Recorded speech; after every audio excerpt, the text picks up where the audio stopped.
Michael first heard the rumors back in 2008.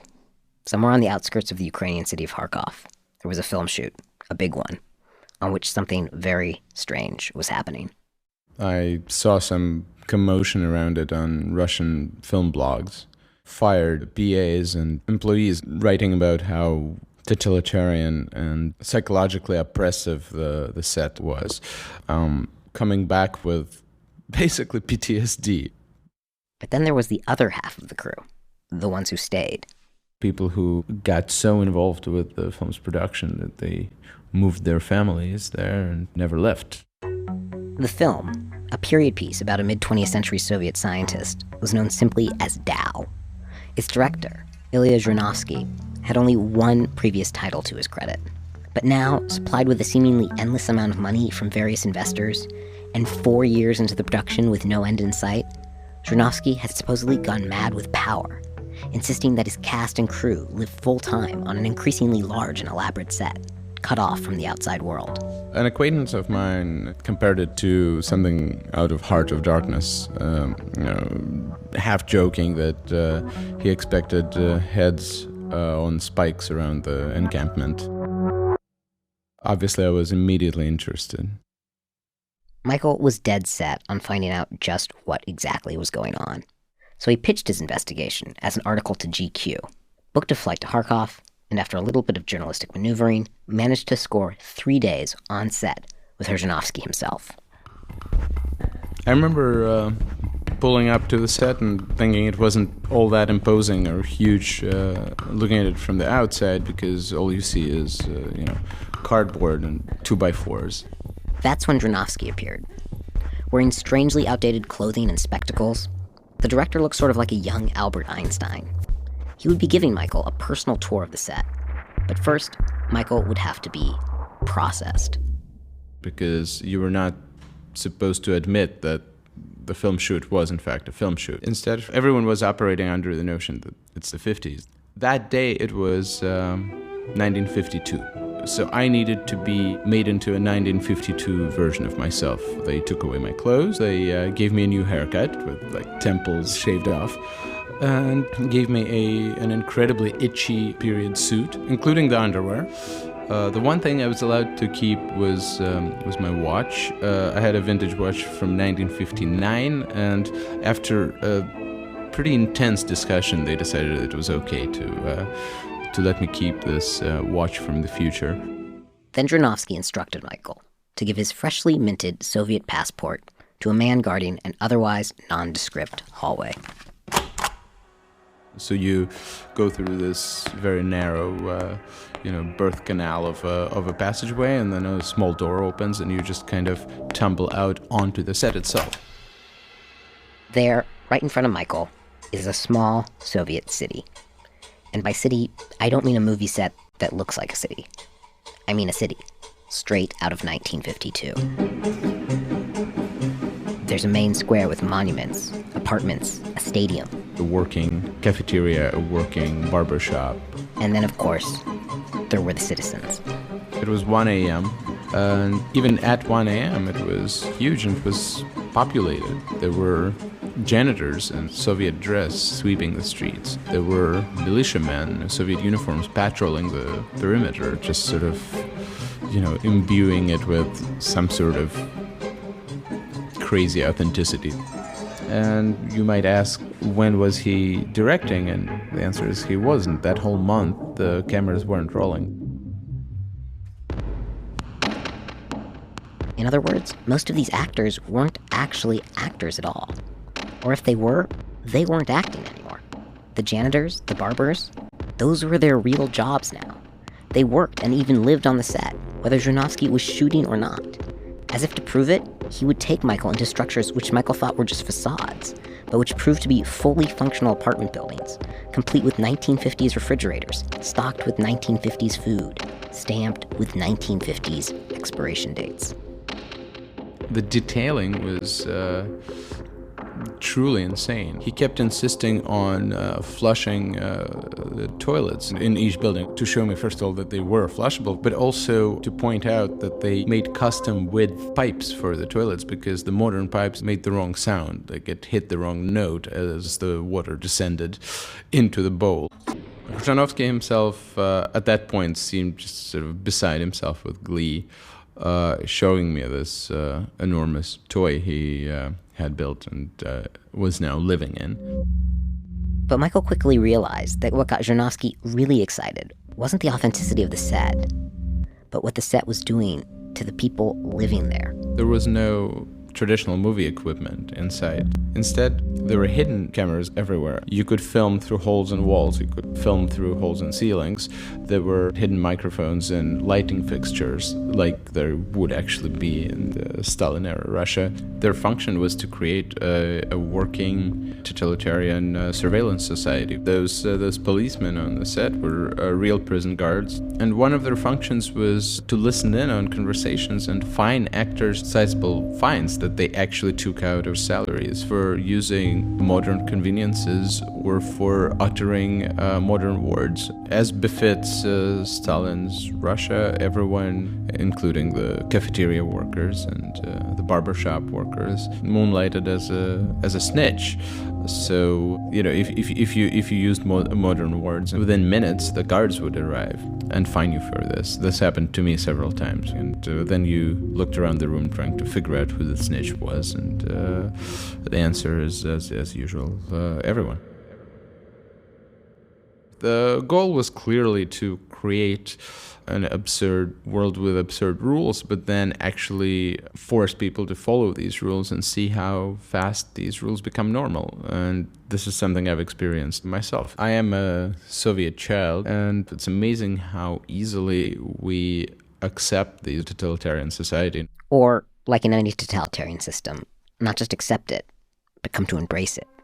One of the seemingly endless female associate producers that Khrzhanovsky had on set started out much like myself. She came on the set to interview Khrzhanovsky and was so enthralled by the production that she never left. And I believe she left her husband. So Michael knew that just because he was a journalist who could return to the comfort of his hotel room in Kharkov each night, that didn't make him immune to the pull of the set and the pressure to just kind of obey.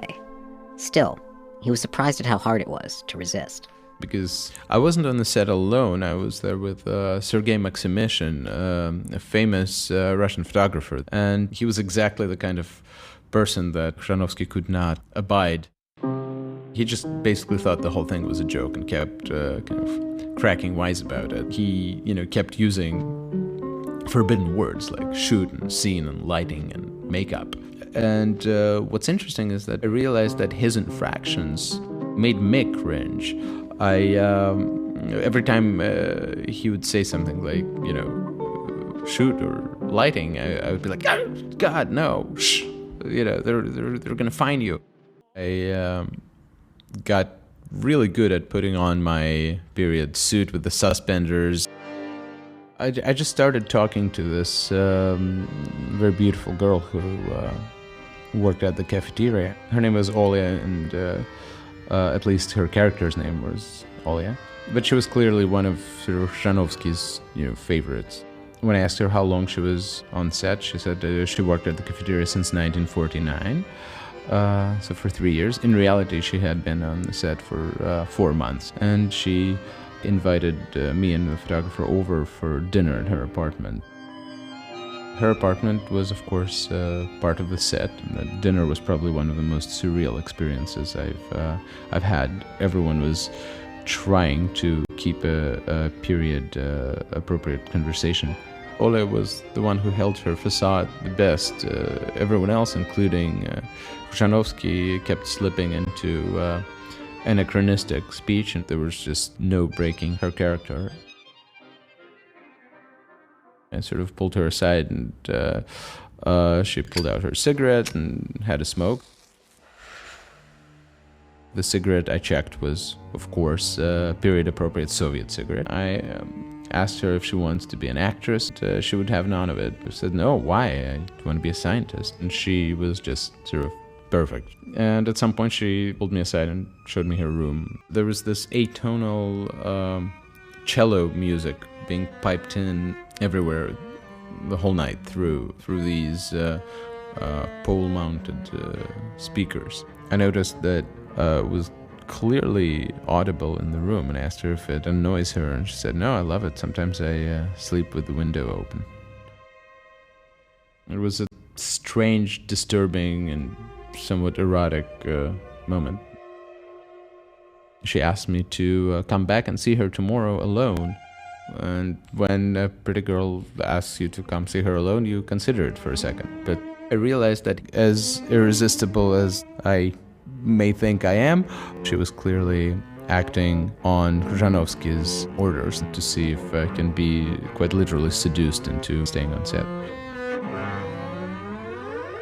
The idea of a camera in the ceiling was probably, the best cold shower you could imagine. That night I was incredibly exhausted. The set really did suck the life out of you, and I got out with some measure of relief, and I was grateful to be out, but also really wanted to go back in. Why would you want to go back? Because it was in its own strange way beautiful, because it was a mystery, because it was a hell of a story. And so the next morning, Michael donned his itchy trousers, walked down the narrow passageway, and entered the main square one last time. That's when Khrzhanovsky found me and stopped me, because it turns out that his conflict with Sergei, the photographer, had reached full boil. Sergei was trying to shoot Olia, the cafeteria worker, taking a bath. And that alone was fine with Khrzhanovsky. But then the photographer asked her to put her hair up in a kind of a turban using a towel. And that really threw Khrzhanovsky into a rage. Olia does not bathe in a turban because, of course, he would know how she bathes. He would know how everyone bathes on the set. And I remember Khrzhanovsky just yelling, "Your photographer is asking people to pose, he's not observing life, he's staging it, and I can't have that, my people are not puppets." The last sentence was especially ironic because, of course, they were, but his puppets, not Sergei's. And Khrzhanovsky took kind of a dramatic breath and switched to this half whisper and said, "We're ending our collaboration, you must leave." That's when I think my acculturation to the Soviet society reached its peak, because I realized what I had to do. I had to disown my own photographer. That's, of course, something that generations upon generations of Soviet people were forced to do, to betray those next to them in order to save their own hides. And that's what I did. I said, I understand, I agree completely. I've only just met this guy, the GQ sent to photograph the story. He's not a friend of mine. If you feel that he's violating, I was aware of how fully I had succumbed to this fascist reality. And then I look at Khrzhanovsky and I see that he has a smile on his face, because he understands that this also was a bit of a performance, because I knew it would look great in the article to say that I've been conditioned. So I've helped him to create this self-portrait of a tyrannical genius, and he finally managed to completely control me. And I'm not sure if I'm proud of this story. I love it. It's the best magazine story I've ever written, but I'm not sure I'm proud of it. And as for Khrzhanovsky and his toy? At some point I asked Khrzhanovsky what would happen to the set after he was done with it, and he grew very pensive and said, "I don't know." He had achieved the ultimate filmmaker's dream. He had become a creator and sole ruler of an entire tiny world, and once you experience that, it's very hard to let go. All told, Khrzhanovsky would go on to shoot over 700 hours of film. When he was finally forced to wrap principal photography, Olia and all the other cafeteria workers, barbers, and guards shuttered their apartments, handed back their clothes, and returned to the real world. But not before Khrzhanovsky had them burn the set to the ground. That was 3 years ago. No one knows when the film will be released.